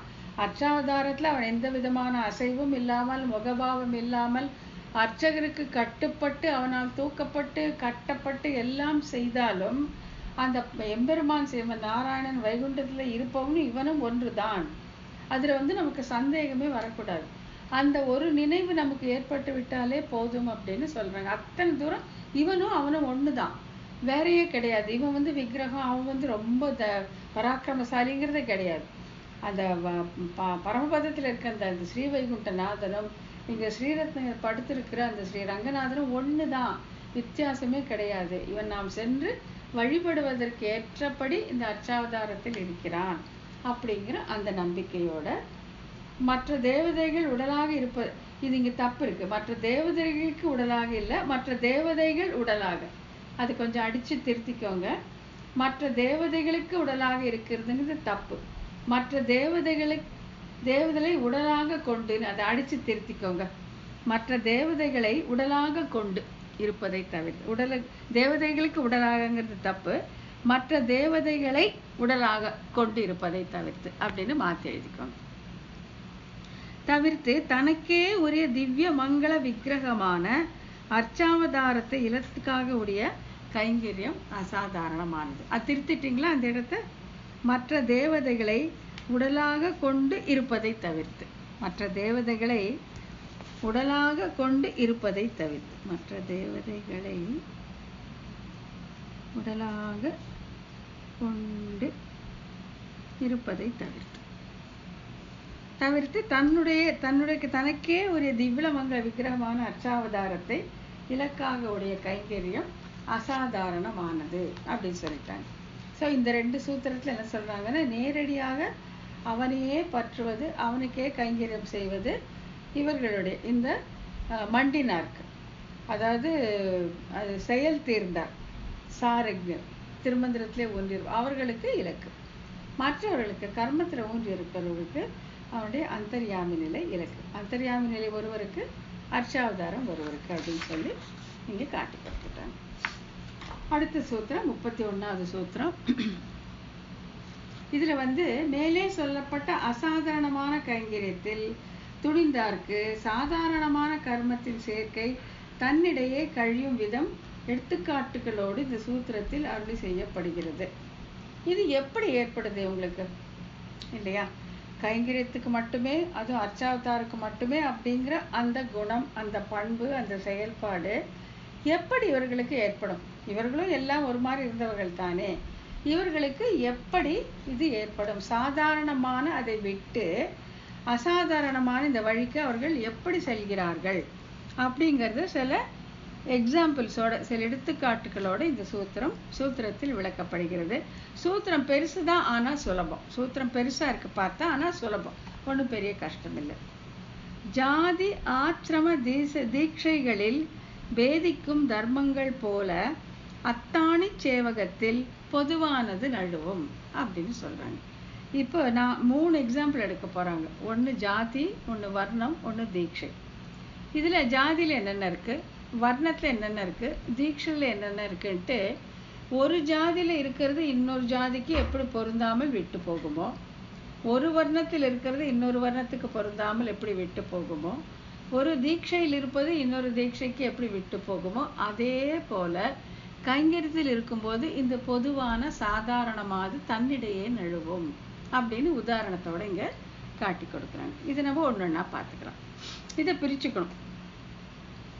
ஜாதி ஆசிரம தீட்சைகளில் வேதிக்கும் தர்மங்கள் போல அத்தாணி சேவகம். அத்தாணி சேவகம் அப்படின்னா கைங்கரியம். அத்தாணி சேவகம் உனக்கு மட்டுமே செய்யறோம் அப்படின்ட்டு அந்த கூடவே இருந்து அவன் என்ன கண்ணை காட்ட போறான், நான் கையை காட்ட போறான்ட்டு எதிர்பார்ப்போட அங்கேயே நம்ம ஒரு கூட்டத்துல நின்று இருந்தா கூட கடைசியில டே இங்க வா அப்படின்னு அவன் கூப்பிடுவானோ எப்போ அப்படின்ட்டு அந்த ஆர்வத்தோட காத்துட்டு அந்த கைங்கரியத்தை செய்வதுதான் அத்தாணி சேவகம்.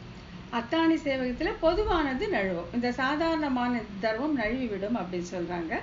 அதுக்கு இந்த உதாரணங்களை காட்டி கொடுக்குறாங்க. அது 3ஆ பிரிச்சுக்கிறாங்க. ஜாதியில் வேதிக்கும் தர்மம் போல, ஆசிரமத்தில் வேதிக்கும் தர்மம் போல, தீட்சையில் வேதிக்கும் தர்மம் போல. இந்த 3லயும் எப்படி வேதிக்கும் அப்படின்னா விட்டு போயிடும், அழிஞ்சு போயிடும். அந்த மாதிரி எப்படி இந்த அத்தாணி சேவகத்தில் பொதுவான அந்த சாதாரண தர்மம் எப்படி விலகும் அப்படின்னு காட்ட போறாங்க. ஸோ முதல்ல ஜாதியில் வேதிக்கும் தர்மம் போல ஒன்னொன்னா எடுத்துக்கிறாங்க. ஜாதி என்ன இருக்குது, 4 இருக்கு. என்னன்னா பிராமணர்கள், சத்திரியர்கள், வைசியர்கள், சூத்திரர்கள். இது நமக்கு நல்லா தெரிஞ்ச விஷயம்தான். இவ்வாறு அந்தந்த ஜாதிக்கு தகுதியாக ஒரு ஜாதியினால் செய்யத்தக்கவை வேறு ஒரு ஜாதியினால் விடத்தக்கவையாக இருப்பதால் தர்மங்கள் வேறுபட்டு உள்ளன. இது நம்ம பொதுவா பார்க்கிறோம் இல்லையா. ஒரு ஜாதிக்கு இருக்கிற விதிமுறைகள், அவர்களுக்கான அனுஷ்டானங்கள், அவருடைய வாழ்க்கை முறை இன்னொரு ஜாதியிலேருந்து வேறுபட்டது. அது நம்ம இப்ப கூட பார்க்கிறோம் லைஃப்ல. ஒரு ஜாதிக்கு இருக்கிறது எங்களுக்கு இதுதான் பழக்கம்னுவாங்க, இப்படித்தான் பண்ணுவோன்னு. அதே மாதிரி அப்போ அதை தப்புன்னு எடுத்துக்க முடியாது, அது பேதிக்கும், ஜாதிக்கு ஜாதி பேதிக்கும். அதுதான் இங்க காட்டியிருக்காங்க. ஸோ முதல்ல பிராமணர்களுடைய தர்மம் என்னென்ன அப்படின்னு காட்டுறாங்க.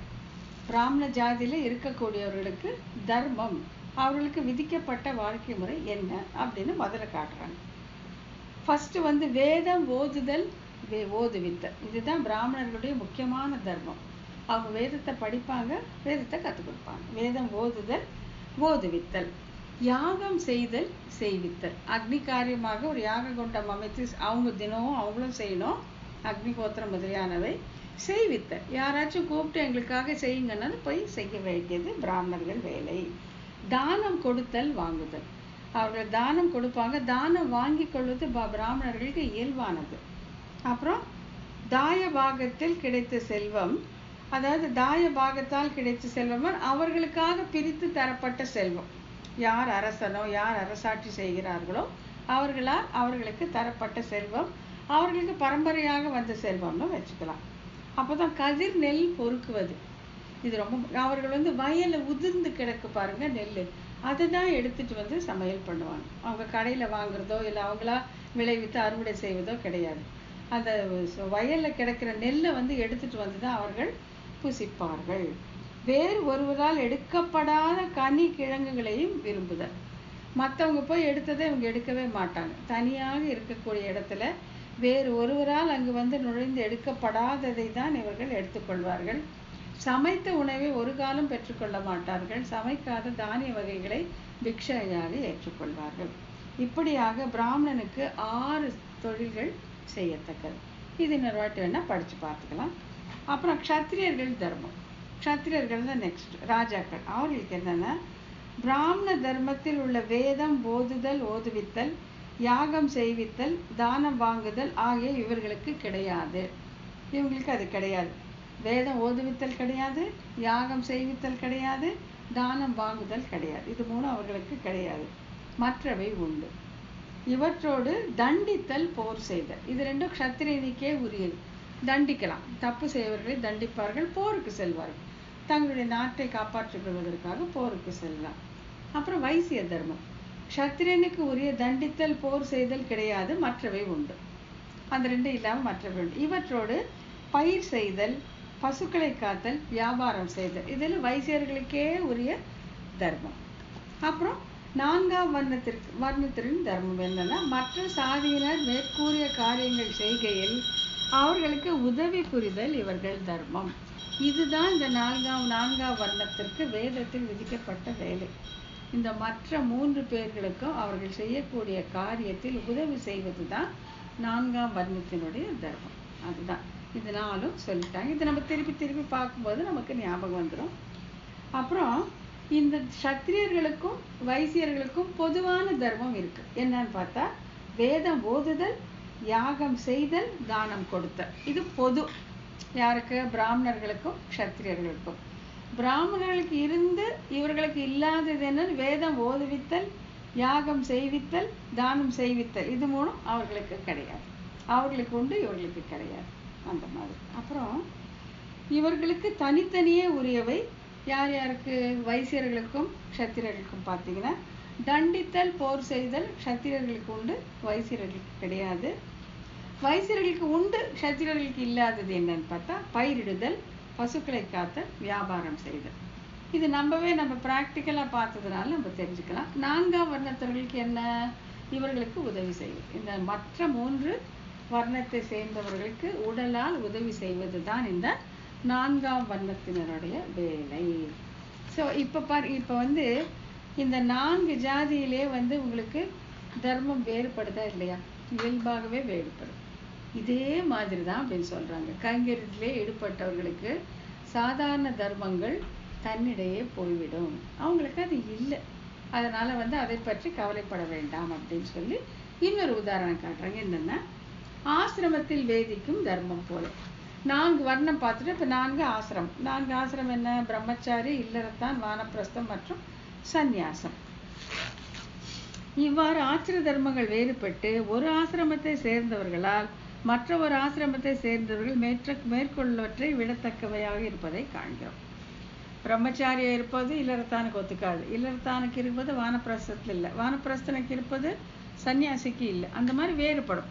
அந்த ஆசிரம தர்மத்துக்கு ஏற்றபடி வேறுபடும். அது என்னன்னா, பிரம்மச்சாரியுடைய அவனுக்கு அனுகுணமாக இருப்பது என்னன்னா, பிட்சை எடுத்தல், சமித்தை கொண்டு வருது. அந்த காலத்துல ஏன்னா அந்த காலத்துல வந்து 7 வயசான பூனர் போட்டு கொண்டு போய் குருகுலத்தை விட்டுருவாங்க. அவன் வந்து பிட்சை எடுக்கணும். பௌத்தி பிட்சாம் தேவி அப்படின்னு கேட்டு அதை தான் கொண்டாந்து ஆச்சாரியர்கிட்ட குடிச்சு அவங்க சமைச்சு கொடுக்க சாப்பிடுவாங்க. சமித்து ஏன்னா இவங்க வந்து அந்த யாகம் வளர்க்கணும் இல்லையா? அந்த தீ 3 வகையான தீ ஓம்புதல் செய்யும் பொழுது சமித்து வேண்டும். இந்த சமித்தை எல்லாம் வந்து இவங்க சேகரிக்கணும். அங்கங்க காட்டுல அலைஞ்சு திரிஞ்சு அந்த சமித்தும் கையுமாக, சமித்து பாதி சாவித்திரி பாதின்னு சொல்லுவாங்க பிரம்மச்சாரிகள். ஒரு கையில சமித்து வச்சுட்டு சாவித்திரி காயத்ரி மந்திரத்தை சொல்லிட்டே இருக்கிறது தான் பிரம்மச்சாரியனுடைய அழகு, அவனுடைய பண்பு. ஆக பிரம்மச்சாரி தர்மத்துல இருக்கிறவன் என்ன செய்யணும்? பிக்ஷைக்கு போகணும், சமித்து சேகரிக்கணும். இது 2 செய்யணும். அப்புறம் அந்த குருகுலத்தில் இருக்கும்போது ஆச்சாரியர்களுக்கு எல்லா விதமான கைங்கரியத்தையும் அவர்கள் செய்ய வேண்டும். இல்லறத்தான் இவன் என்னென்ன செய்யணும்? தீ ஓம்புதல். அவன் இந்த அக்னிஹோத்திரங்கிறத அவன் செஞ்சுட்டே இருக்கணும். அக்னி அவன் வீட்டில் அணையவே கூடாது, அது பாட்டுக்கு எரிஞ்சுட்டே இருக்கணும். விருந்தினரை உபசரித்தல், இது ரொம்ப முக்கியமான தர்மம் இல்லறத்தானுக்கு. வீட்டுக்கு வந்தவங்கள நல்லா சந்தோஷமா வச்சு அனுப்பணும். எல்லா உணவுகளும் உட்கொள்ளலாம். அவங்க எந்த ஜாதியை சேர்ந்தவங்களோ அதற்கு விதிக்கப்பட்ட உணவுகள் எல்லாவற்றையும் உண்ணலாம். பிராமணர்களும் இதெல்லாம், க்ஷத்திரர்களும் இதெல்லாம், வைசியர்களும் இதை, சூத்திரர்கள் அது 4ஆம் வர்ணத்துனா இது அப்படின்னு சொல்லிட்டு அவர்களுக்கு விதிக்கப்பட்ட எல்லா உணவுகளையும் அவர்கள் உண்ணலாம். ஆடை ஆபரணங்கள் அணிந்து கொள்ளலாம். நல்லா அவங்க சிங்காரிச்சுக்கலாம். அவங்க வந்து வாசனை திரவியங்கள் போட்டுக்கலாம். வாழ்க்கையை நல்லபடியாக அவர்கள் அனுபவிக்கலாம். எந்த விதமான தடையும் கிடையாது. பிரம்மச்சாரிகளின் 1-2 தர்மம் இவர்களால் விடத்தக்கது.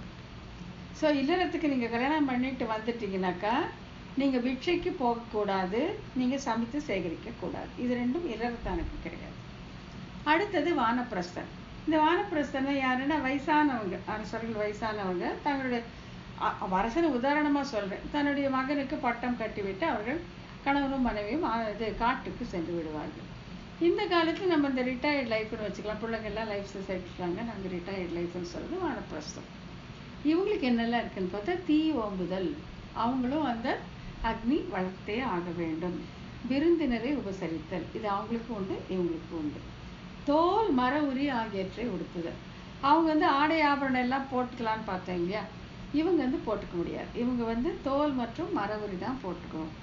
காட்டில் கிடைக்கும் உணவை உட்கொள்ள வேண்டும், அவர்கள் எல்லாம் சாப்பிடலான்னு பார்த்தோம், இவர்கள் காட்டில் கிடைக்கும் அந்த கனி கிழங்கு வகைகளை சாப்பிட வேண்டும்.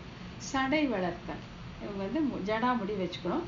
தாடி வளர்த்தல், தாடி வச்சுக்கணும். நகங்களை வளர்த்தல், நகங்களும் வளர்த்துக்கொள்ளலாம். இல்லறத்தானின் 3, 4 இவர்களால் கைவிடத்தக்கது. 3, 4 என்ன? எல்லா உணவுகளும் உட்கொள்ளலாம், ஆடை ஆபரணம் அணிந்து கொள்ளலாம். அதில் இது it's a stage of renunciation, விடுறாங்க. சாப்பாட்டையும் கம்மி பண்ணுவாங்க. அப்புறம் அந்த ஆடை ஆபரணங்கள், வாசனை திரவியங்கள் போட்டுக்கிறதெல்லாம் விட்டுடுவாங்க. இல்லறத்தான்லேருந்து வானப்பிரஸ்தம் வரும்போது இதெல்லாம் அவர்களால் விடத்தக்கது. அப்புறம் துறவி, சந்நியாசம், வீடு இல்லாமல் இருத்தல், அவங்க வீட்டிலே இருக்கக்கூடாது, அவங்க அப்படியே அலைந்து திரிந்து கொண்டு இருப்பார்கள். நெருப்பு இல்லாமல் இருத்தல், இவர்கள் அக்னி சம்பந்தமே இவங்களுக்கு கிடையாது, யாராவது சமைத்து கொடுத்தால் இவர்கள் சாப்பிடலாம். இவர்கள் போய் அடுப்பு பற்ற வச்சு சமைக்கவே மாட்டாங்க சன்னியாசிகள். துணைவி இல்லாமல் இருத்தல், இந்த வானப்பிரஸ்தத்தில் இருக்க வரைக்கும் துணைவி கூட இருக்கலாம், ஏன்னா விருந்தினர்களை உபசரிக்க வேண்டியதெல்லாம் இருக்கு. ஆனால் சந்நியாசம் வாங்கிட்டு அந்த காவி உடுத்து கொண்டு போகும் பொழுது துணைவியை கூட அவர்கள் மகனிடம் விட்டு விட்டு சென்று விடுவார்கள். துணைவி இல்லாமல் இருத்தல். இல்லறத்தான் மற்றும் வானப்பிரஸ்தனின் தீ ஓம்புதல், விருந்தினர் உபசரித்தல் இவர்களால் விடத்தக்கவை. சன்னியாசிங்க இதெல்லாம் விட்டுருந்தான். ஸோ இந்த 4 வர்ணத்தை பார்க்கும்போது ஒரு வர்ணத்துக்கு என்னென்ன உரியது, ஒன்றில் இருக்கிறது எப்படி மற்றவர்களால் விடத்தக்கது, சாஸ்திரத்தில் விதிப்பிக்கப்படி அப்படின்னு பார்க்கும்போது இதே மாதிரி தான் அத்தாணி சேவகத்தில் ஈடுபடும் பொழுது பொதுவானது நழுவும் அப்படின்னு இன்னொரு எக்ஸாம்பிள் கொடுக்குறாங்க. அடுத்தது தீட்சையிலே பேதிக்கும் தர்மம் போல. தீட்சைன்னு ஒரு உறுதிப்பாடு, நான் இதை செய்வேன் அப்படின்னு ஒரு தீட்சை எடுத்துட்டோம் சொல்றேன் இல்லையா, அந்த தீட்சையிலே பேதிக்கும் தர்மம் போல. இப்போ இது தீட்சை மேற்கொண்டவர் தீட்சை மேற்கொள்ளாதவர் 2 காலம் பிரிச்சு காட்டுறாங்க. ஜோதிஷ்டோமம் முதலிய யாகங்களை செய்ய தீட்சை பெற்றவர்கள் இவர்கள் 3 வகைப்பட்ட சாதியினருக்கும் 4 வகைப்பட்ட ஆசிரத்தாருக்கும் பொதுவான நித்திய கர்மங்களை செய்யாவிடில் குற்றமில்லை. ஜோதிஷ்டோமம் முதலிய கர்மங்களை செய்யத்தக்கவை. இந்த ஜோதிஷ்டோமம் ஒரு எக்ஸாம்பிள் கொடுத்துருக்காங்க. ஜோதிஷ்டோமம் என்னன்னா, ஸ்வர்க்கத்தை விரும்புபவன். இந்த உடல், இந்த மனித உடலில் நான் மரணம் எய்தியவுடன் என்னுடைய ஆத்மாவானது ஸ்வர்க்கத்துக்கு போக வேண்டும், அங்கே அந்த தேவர்களுக்கு இணையான அந்த தேவர்கள் உடலை பெற்று அங்கே அனுபவிக்க வேண்டும் என்பதை சாஸ்திரங்களின் வாயிலாக அறிந்து கொண்டு, அதாவது இந்த உலக இன்பத்தை காட்டில் மிக உயர்ந்த இன்பம் இருக்கிறது, இந்திரலோகம், சந்திரலோகம், பிரம்மலோகம் வரையிலான இன்பலோகங்கள் இருக்கிறது, அங்கே நான் போக வேண்டும், அந்த இன்பங்களை நான் அனுபவிக்க வேண்டும் என்று இந்த ஜோதிஷ்டோமம் அப்படிங்கிற ஹோமத்தை செய்வாங்க. ஒன்றுதான் உதாரணமாக கொடுத்துருக்காங்க. இதை மேற்கொண்ட, இது நான் செய்வேன் என்று இந்த தீட்சை மேற்கொண்டவன், அந்த உறுதிப்பாட்டை அந்த கங்கணம் கட்டிட்டு இருக்கிறவன் மற்றதெல்லாம் விடலாம் அப்படின்னு சொல்றாங்க. என்னெல்லாம் விடலான்னு பார்த்தாக்கா, 3 வகைப்பட்ட சாதியினர். இங்க ஏன் 3 வகைப்பட்ட சாதினா, 4ஆம் வர்ணத்திற்கு இந்த யாகம் ஹோமம் செய்யும் அதிகாரம் அவர்களுக்கு கிடையாது, எதுவுமே அவங்க செய்ய முடியாது. ஆகையால் தான் 3 சாதியினர்னு பிராமணர்களையும் சத்திரியர்களும் வைசியர்களும் இங்கே குறிப்பிட்டிருக்கிறார்கள். அப்புறம் 4 வகைப்பட்ட ஆசிரமம். ஆசிரமம் 4 இருக்கு. யார்? பிரம்மச்சாரி, இல்லறத்தான், வானப்பிரஸ்தன் மற்றும் சந்நியாசி. இவங்க எல்லாமே செய்ய வேண்டிய எல்லா நித்திய நைமித்திய கர்மங்கள் அப்படின்னா தினம் செய்ய வேண்டியது, மாசம் பக்ஷம் வர அது எல்லாவற்றுமே இவர்கள் விடலாம். ஏன்னா இவர்கள் ஜோதிஷ்டோமம் செய்கிறேன் என்று தீட்சை பூண்டு இருக்கிறார்கள். புரியுதுங்களா? ஜோதிஷ்டோமம் முதலிய யாகங்களுக்கு செய்ய தீட்சை பெற்றவர்கள் இவர்கள் 3 வகைப்பட்ட சாதியினருக்கும் 4 வகைப்பட்ட ஆசிரமத்திற்கும் பொதுவான நித்திய கர்மங்கள் செய்யாவிடில் குற்றமில்லை. இவங்க விடலாம், தப்பே இல்லை அப்படிங்கிறாங்க. ஆச்சா, அந்த மாதிரி ஜோதிஷ்டோமம் முதலிய கர்மங்களே செய்யத்தக்கவை. அதே செய்வான், செஞ்சு செஞ்சு செஞ்சு செஞ்சு செஞ்சு அவனுக்கு அந்த குறிப்பிட்ட தெய்வம் பிரத்யட்சமாகி சரி உனக்கு மோட்சம் தர்றேன், ஸ்வர்க்கம் தரேன் அப்படின்னு சொன்னபோது அந்த உடல் விட்ட உடனே அவர்கள் அந்த உலகங்களை சென்று அனுபவிப்பார்கள். அந்த புண்ணியம் தீர்ந்தப்புறம் திருப்பி க்ஷீண புண்ணியன்னு திருப்பி இங்கே தான் வருவாங்க. ஆகையால் தான் இது குறைந்த பலன் அப்படின்ட்டு சுவாமி ராமானுஜர் இதை வெறுத்து பேசுகிறார். மலையை கெல்லி எலியை பிடிக்கிறீர்களே அப்படின்னு சொல்றாரு. இவ்வளோ கஷ்டப்பட்டு ஏன்பா சொர்க்கத்தை கேட்குறீங்க, ஒரே ஒரு சரணாகதி செய்து நீங்கள் மோட்சத்தை பெறக்கூடாதா அப்படின்னு பின்னால கேட்பார். அடுத்தது, இவ்வாறான தீட்சை பெறாத 3 சாதியினர் மற்றும் 4 வர்ணத்தினர் தமக்குரிய தர்மங்களை செய்தே ஆக வேண்டும், இல்லாவிட்டால் குற்றம் வரும். நீ ஜோதிஷ்டமும் எடுக்கல, ஸ்வர்க்கத்துக்காக நீ பார்க்கல, இன்னொரு வாட்டி பார்த்துக்கலான்னு விட்டுட்டு நீ இருந்தால் உனக்காக விதிக்கப்பட்ட எல்லா யாகங்களும் எல்லா யஜ்ஞங்களையும் தானங்களையும் தவங்களையும் நீ செய்ய வேண்டும். ஆச்சுங்களா? அதுதான் இங்கே சொல்றாங்க. ஆகையால தீட்சையிலே பேதிக்கும் தர்மம் போல, தீட்சை பெற்றவனுக்கு சில தர்மங்கள், அது மட்டும் அவன் எதை எடுத்துட்டானோ அந்த தீட்சையில விதிக்கப்பட்ட தர்மம் மட்டும், மற்றவர்கள் மற்ற எல்லாவற்றையும் விடாமல் செய்ய வேண்டும் என்று குறிப்பிடப்படுகிறது. இப்போ அத்தாணி சேவகத்தில் பொதுவானது நழுவும். இப்போ அந்த இது எக்ஸாம்பிளுக்கு கம்பேர் பண்ணி காட்ட போறாங்க. அத்தாணி சேவகத்தில், அத்தாணி சேவகம் திருப்பல்லாண்டு 8ல சொல்றாரு என்கிறபடி அந்தரங்கமான தொண்டு, அந்தரங்கமான தொண்டு அப்படியே அவனை சுத்திட்டே இருக்கிறது. என்னை கூப்பிட்டு இந்த வேலை கொடுப்பானோ அந்த வேலை கொடுப்பானோ, ரெண்டுமே கொடுப்பானோ இன்னொரு வேலை சேர்த்து கொடுப்பானோன்ட்டு இதனால அவன் முகம் மலருமோ அப்படின்னு அதே அப்படியே சுத்தி சுத்தி வருதுதான் அந்தரங்கமான தொண்டு அத்தாணி சேவகம். இது தனக்கே உரிய திவ்ய மங்கள விக்கிரகத்தோடு கூடிய சர்வேஸ்வரன் விஷயமாகையாலே சிறப்பான கைங்கரியம். இதுதான் சிறப்பான கைங்கரியம்.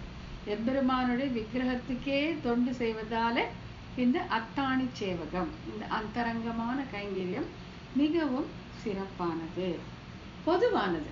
என்ன பொது, அதாவது என்ன சொன்னாங்க, அத்தாணி சேவகத்திலே பொதுவானது நழுவும் சொன்னாங்க இல்லையா? பொதுவானது என்னன்னா, தேவர்களை தன் உடலாக கொண்டு அந்தர்யாமியாக உள்ள இறைவனுக்கு செய்யப்படும் ஆராதனம் ஆகிய சிறப்பில்லாத கர்மங்கள். அதை தான் இங்க பொதுவான பொது. இது எல்லாரும் தான் செய்வாங்க இல்லையா? பொதுவாக எல்லாருமே செய்யக்கூடியது. தங்களுக்கு எந்தெந்த பலன் வேண்டுமோ அதெல்லாம் வேதத்துடைய பூர்வ பாகத்தில் சொன்னபடி, இந்த தெய்வத்தை ஆராதித்தால் இந்த பலன் கிடைக்கும், இந்த தெய்வத்தை வணங்கினால் இந்த பலன் கிடைக்கும் என்று சொல்லி காட்டியிருக்கிறபடி செய்யக்கூடிய பொதுவான அந்த கர்மங்கள், அந்த தர்மங்கள், அவையெல்லாம் அந்தர்யாமியாக எம்பெருமான் இருக்கும் நிலையை ஆராதிக்கக்கூடியவை. ஆகையால் அது பொதுவானது, சிறப்பில்லாத கர்மங்கள். ஏன்னா இதெல்லாம் பண்ணி பண்ணி பண்ணி பண்ணி பண்ணி இதுல வெறுப்பு அடைந்துதானே இது எல்லாத்தையும் விட சிறப்பான ஒன்று இருக்கிறது, வீடு பேரு மோட்சம் அப்படின்னு இதுக்கு வராங்க இல்லையா? ஆகையால அது சிறப்பில்லாத கர்மங்கள். நழுவும், ஸ்லிப்பாயிடும், விட்டு போயிடும். எப்படின்னா, ஜாதி ஆசிரமம் தீட்சை முதலியவற்றில் தர்மங்கள் வேறுபடுவது போல அத்தாணி சேவகத்தில் பொதுவானது, அதாவது அந்தர்யாமி ஆராதனம் உறங்குபவன் கைப்பண்டம் போல நழுவும். ரொம்ப ஒரு அழகான ஒரு உதாரணம். சின்ன குழந்தைங்களுக்கு ஏதாவது ஒரு புதுசா ஒரு பொம்மையோ இல்லை அதுக்கு பிடிச்ச பொம்மையோ இருந்தால் அது விடவே விடாது. சாப்பிடும்போது, விளையாடும் போது, குளிக்கும் போது வச்சுட்டே அலையும். சரி, அம்மா மடியில படுத்து டயர்டா 2வது தூங்கும்போது அந்த பொம்மை அப்படியே கீழே விடாது, எங்க விழுன்னு கூட தெரியவே தெரியாது. அதுதான் உறங்குபவன் கையில் இருந்த நழுவிய பண்டம் போலே அத்தாணி சேவகத்துல இந்த பொதுவானது, இந்த அந்தர்யாமி நிலையை ஆராதித்து பெரும் பலன்களில் உள்ள அந்த விருப்பம் நழுவிவிடும் அப்படின்னு சொல்லி சொல்றாங்க. அத்தாணி சேவகத்தில் பொதுவானது நழுவும். எப்படி நழுவும்னா, ஜாதி ஆசிரமம் தீட்சை முதலியவற்றில் தர்மங்கள் வேறுபடுவது போல அத்தாணி சேவகத்தில் பொதுவானது, அதாவது அந்தர்யாமி ஆராதனம் உறங்குவான் கைப்பண்டம் போலே நழுவும். தன்னால விட்டு போகும். நீ அதை விட வேணும் பார்க்க வேண்டியதில்லை, வேற என்ன உங்க கையிலேருந்து பிடுங்கணும்னு அவசியமே இல்லை. தன்னாலே தன்னிடையே நழுவும், அதுவாக விட்டு போகும். ஏன்னா அந்த அத்தாணி சேவகத்தில் உள்ள அந்த ருசி, அந்த இன்பம், அவனுடைய முகமலர்த்தி அது பார்க்கும்போது இது தன்னால விட்டு போயிடும். ஏன்னா இங்க அந்தர்யாமி நிலையை தானே நீங்க வணங்கிட்டு இருக்கீங்க. அது அவனே உருவான அந்த விக்கிரகம், அதுக்கு செய்யக்கூடிய அந்த சேவையில, அந்த அத்தாணி சேவகத்துல பொதுவான இந்த அந்தர்யாமி ஆராதனை உறங்குவான் கைப்பண்டம் போல நழுவிவிடும் அப்படின்னு சொல்றாங்க. ஆகையாலே ஜாதி ஆசிரமம் மற்றும் தீட்சைக்குரிய தர்மங்கள் அந்த ஜாதி வர்ண தீட்சைக்கு ஏற்றவாறு மட்டும் கொண்டு தக்கன அல்லாதவையை விலக்கப்படுவது போல ஆத்மஸ்வரூபத்தின் உண்மை நிலையை உணர்ந்த பெரியோர்களுக்கு அதற்கு தக்கதான, அதாவது அத்தாணி சேவகத்திற்கு தக்கதான தர்மம் தவிர மற்றவை விடத்தக்கவை தன்னிடையே விட்டு கழியும் என்றபடி. இதுதான் இப்ப ஆத்மஸ்வரூபத்தை நன்றாக உணர்ந்து கொண்டவர்கள் அப்படின்னா என்னன்னா, அந்த யாதாத்மிய ஞானம்னு நம்ம அடிக்கடி பார்த்தோம் இல்ல, அதாவது இந்த ஆத்மாவானது எம்பெருமானுக்கு பரதந்திரப்பட்டது, அவனுக்கே போக்கியமாக இருப்பது அப்படின்ட்டு அங்கே அந்த சேஷத்துவமும் போக்திருத்துவமும் தவிக்கப்பட்ட அந்த எல்லை நிலமான அந்த இடத்துல அந்த சான்றோர்களுக்கு, அந்த நிலையை அடைந்து விட்டு அந்த சான்றோர்களுக்கு இந்த மற்ற நிலை தன்னிடையே நழுவும், அதுவே போயிடும். நழுவி அது மிக சிறப்பான அசாதாரணமான என்று சொல்லப்படக்கூடிய அந்த அத்தாணி சேவகத்தில் அந்தரங்க கைங்கரியத்தில் சென்று அது அவர்களை மூட்டிவிடும் அப்படின்னு சொல்றாங்க. ஆனாலும் இந்த பெரியோர்கள் தம்மை உதாரணமாக கொண்டு உலகத்தில் வாழ்பவர்கள் நசித்து போகக்கூடாது என்பதற்காக தம் நித்திய கர்மங்களை விடாமல் தங்கள் பேரருளால் செய்த வண்ணம் வாழ்கிறார்கள். இப்போ நீங்க கேட்கலாம் இல்லையா, சப்போஸிங் நல்ல இவங்களுக்கெல்லாம் இது அத்தாணிக்காங்கிறது தான் அவங்களுக்கு என்ன சரி, அவங்க நம்ம கண்டே படாமல் எங்கேயோ இருந்துட்டு பார்ப்பாங்கன்னா அந்த பெரியோர்கள் அப்படி செய்வதில்லை. ஏன்னா இப்போ அவங்கள பார்த்து தான், அவங்கள உதாரணமாக வச்சுட்டு தான் மற்றவங்க நடப்பாங்க இல்லையா. இப்போ அவர்கள் சரி அந்தர்யாமியாக எம்பெருமான் இருக்கும் நிலையை நான் தவிர்த்து விட்டேன், நான் யாகம் செய்ய மாட்டேன், அது செய்ய மாட்டேன், நித்தியம் நான் தீ வளர்க்க மாட்டேன் அப்படின்னு அவங்க இருந்துட்டா பின்னால் வரக்கூடியவர்களுக்கு ஒரு உதாரணம் இல்லாமல் போகும். ஆகையால் இந்த சான்றோர்கள் தங்களுக்கு விருப்பமானது இந்த அத்தாணி சேவகமாக இருந்தாலும் அதை செய்து கொண்டு உலகோர்களுக்கு வழிகாட்டுவதற்காக இந்த நித்திய நைமித்திய கர்மங்களை விடாமல் செய்தார்கள். நம்ம ஆச்சாரியர்கள் எல்லாருமே அப்படித்தான். உடையவரை பார்த்தாலும் சரி, இல்லை அதுக்கு முன்னாடி ஆளவந்தாரை பார்த்தாலும் யாரை பார்த்தாலும் அவர்கள் எல்லாரும் அத்தாணி சேவகத்திலே நாட்டம் உள்ளவர்களாக இருந்த பொழுதிலும் இந்த உலகத்தோருக்கு வழி காட்டுவதற்காக அவர்கள் நித்திய நைமித்திய கர்மங்களும் செய்து வந்தார்கள். ஆனால் இவங்களை தெப்பக்கயிறுன்னு வச்சுக்க கூடாது. தெப்பக்கயிர்கள் இவர்கள் அல்ல. ஏன்னா இவங்க உபாயத்தை முழுவதுமாக விட்டவர்கள். எம்பெருமானையே உபாயமாக பற்றி அவனையே உபாயமாகவும் பெற்று விட்டார்கள். ஆனாலும் உலகோர் நசித்து போகக்கூடாது, தர்ம வழியிலேருந்து இவர்கள் விலகி விடக்கூடாது அப்படிங்கிறதற்காக தங்களுடைய கருணையினால இந்த நித்திய நைமித்திய கர்மங்களை செய்து கொண்டு வந்தார்கள் அப்படின்னு சொல்லப்படுது. அதுதான். ஆனாலும் இந்த பெரியோர்கள் தம்மை உதாரணமாக கொண்டு உலகத்தில் வாழ்பவர்கள் நசித்து போகக்கூடாது என்கிற தம்முடைய நித்திய கர்மங்களை விடாமல் தங்கள் பேரருளால் செய்த வண்ணம் வாழ்கிறார்கள். இது பகவத்கீதை கிருஷ்ணனே அவன் சொல்லியிருக்கேன், எனக்கு எந்த விதமான கர்மமும் கிடையாது, ஆனாலும் என்ன பின்பற்றுவார்கள், நான் எப்படி செய்கிறேன் என்று எல்லாரும் கவனிப்பார்கள், ஆகையால் நான் செய்கிறேன் அப்படின்னு அர்ஜுன்கிட்ட சொல்லுவான். அதனால் ஒரு பெரியவர், இப்போ ஒரு லீடர்னு சொல்லும்போது அந்த லீடரை பார்த்து தானே எல்லாரும் ஃபாலோ பண்ணார். லீடருக்கு அவருக்குன்னு தனித்தனியாக விருப்பங்கள் அவருடைய முடிவுகள் இருந்தாலும் என்னை ஃபாலோ பண்ணி வர்றவங்க, என்னை பின்பற்றி வருகிறவர்கள் நல்லவர்களாக இருக்க வேண்டும், தர்மத்தின் வழியில் நடப்பவர்களாக இருக்க வேண்டும்ங்கிறதுக்காக அவர்கள் உதாரணமாக முன்னுதாரணமாக வாழ்வதை போல இவர்களும் வாழ்ந்தார்கள் அப்படின்னு சொல்லிட்டு இது எல்லாத்துக்கும் பிரமாணங்களை இங்கே கொடுத்துருக்காங்க. இது கொஞ்சம் பெருசாக இருந்தாலும் கொஞ்சம் சுலபமானது தான். இன்னொரு படிச்சுட்டாக்கா இது நல்லாவே புரிஞ்சிடும். இது இன்னைக்கு இது வரைக்கும் நிறுத்திட்டு நம்ம அடுத்த சூத்திரம் கரெக்டாக நிறுத்திக்கலாமா? இதோட அடியேன் ராமன்.